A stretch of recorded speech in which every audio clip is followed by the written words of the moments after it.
நீங்க அந்த ஃபீட்பேக் இல்லைன்னா மாறத பார்க்க நான் ரொம்ப ஆர்வத்தோட காத்துக்கிட்டு இருக்கேன். ஏன் நீங்க அதை யூஸ் பண்றதே இல்ல? ரகசியங்கள் மனசுலயே இருந்தா பார்ட்னர்ஷிப் ஒர்க் அவுட் ஆகாது.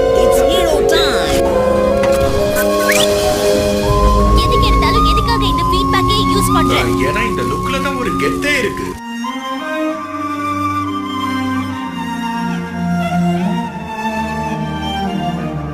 ஃபீட்பேக்குங்கிற ஒரு ஏலியனை இழந்தது உனக்கு மிகப்பெரிய வருத்தத்தை தந்திருக்கு இல்லையா? ஆமா, என்கிட்ட இருந்து ஏதோ ஒண்ணு பிரிஞ்ச மாதிரி இருக்கு. இழப்புன்னு ஒண்ணு ஏற்பட்டா அதையே நினைச்சு நம்ம வாழ்க்கைய நாமே வீணாக்கிக்க கூடாது. செஞ்ச தப்ப திருத்திக்க பார்க்கணும். வாழ் வீசும் கரிகாலா